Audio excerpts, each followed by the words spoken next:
The detection of 2 deadly Nipah virus cases in India has led to global concern that it could spread to other countries. Now, the Health Department has assured the nation that there is no immediate risk of South Africans. For more on this, we are joined by the NICD Center for Emerging Zoonotic and Parasitic Diseases head, Dr. Jacqueline Weyer. Dr. Weyer, good to have you, and thank you very much for your time.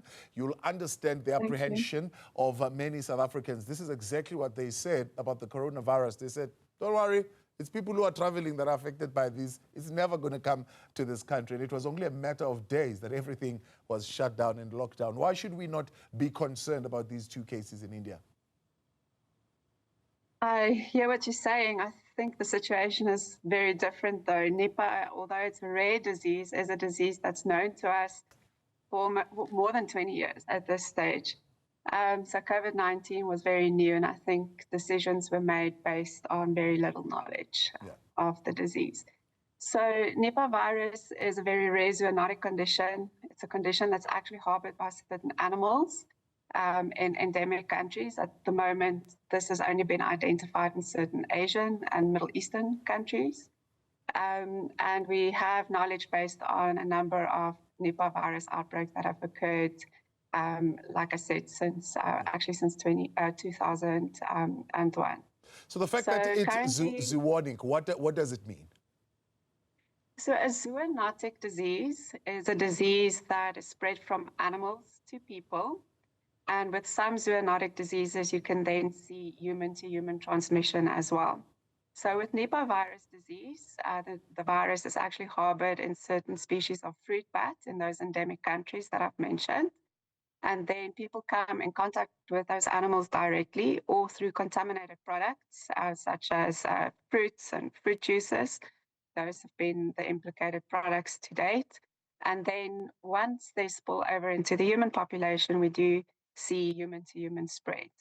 Now, in the case of Nipah virus disease, even when a person is infected, transmission is through close contact with that infected person. So we typically see Nipah virus outbreaks involving caretakers, healthcare workers, close family or household contacts.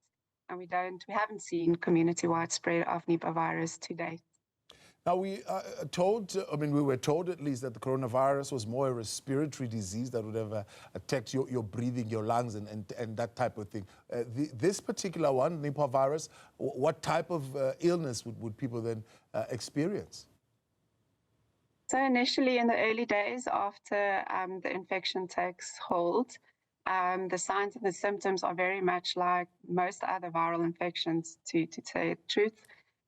Fever, headache, non-specific complaints.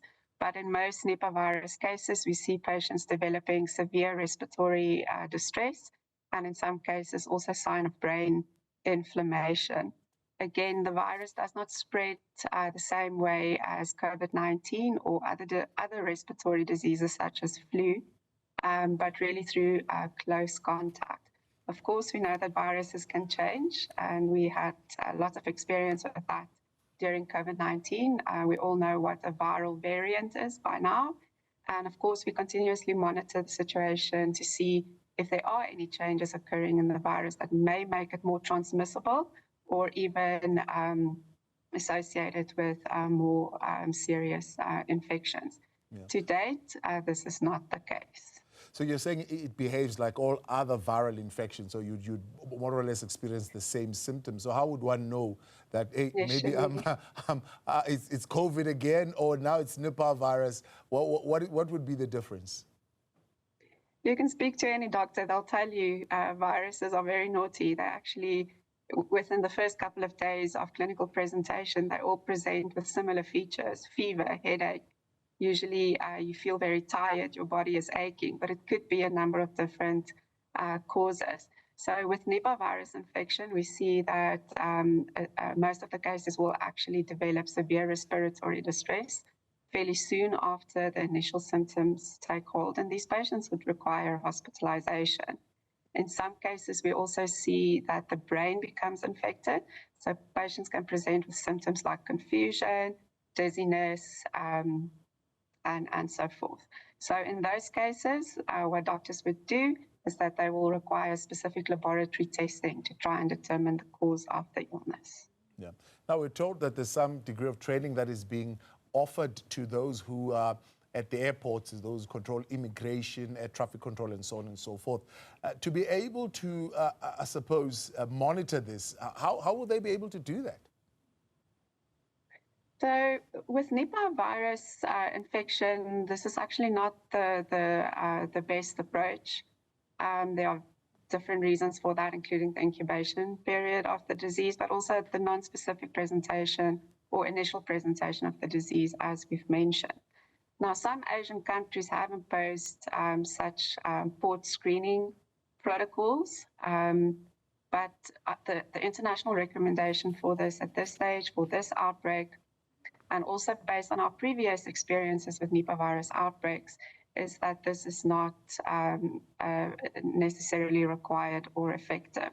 So I think it's important that we realize that there's never been cases of Nipah virus infection spread through international travel. Outbreaks to date have all been small and localized and slow moving, not explosive as we've seen, and spreading widely over a short period of time, as was our experience with COVID-19. So I think we need to look at what we know about this disease and how outbreaks transpired previously. And I think we also look at international recommendations where many parties are coming together and putting their heads and their knowledge and their experience together to make these recommendations. So at this stage, there are no suspected or confirmed cases of Nipah virus disease in South Africa. There's also been no cases of Nipah virus disease associated with international travel with this current outbreak to date, or previous outbreaks that have been reported for more than 20 years. Yeah. You mentioned a very important word that would have been, I suppose, a big issue in the last outbreak: incubation period. Explain what that means and what's the incubation period of the Nipah virus.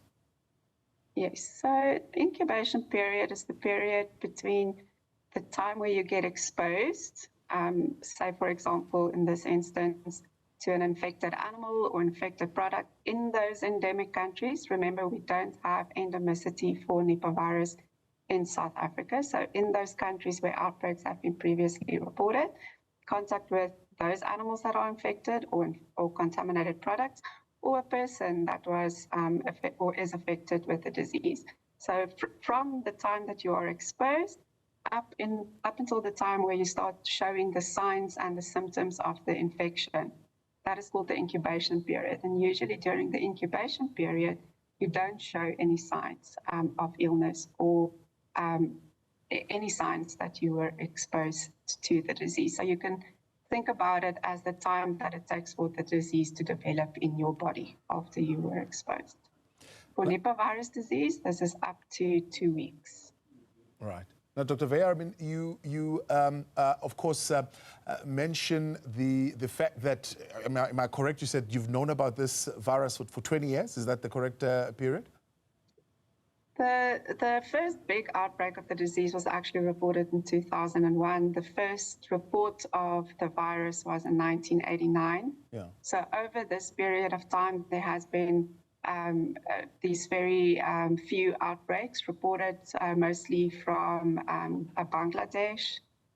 We've also seen outbreaks in Singapore, Malaysia, the Philippines, and a number of outbreaks in India. Yeah. So interestingly, this area that's currently affected in India, so that's West Bengal, Yeah.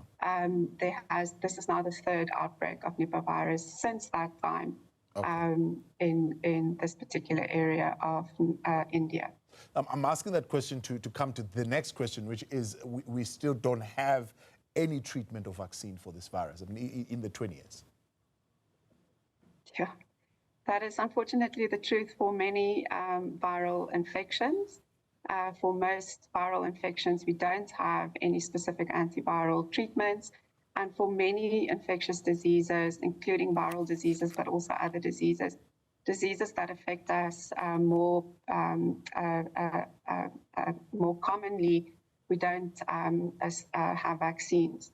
And this is also the case for Nipah.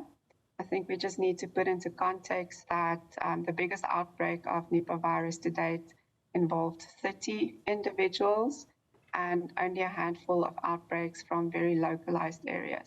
Yeah. So I'm not downplaying the importance of having antiviral therapies and vaccines in your arsenal to be able to treat and manage cases or prevent outbreaks, but you also just need to bring it into context of our wider public health need for both antiviral treatments, but also vaccines.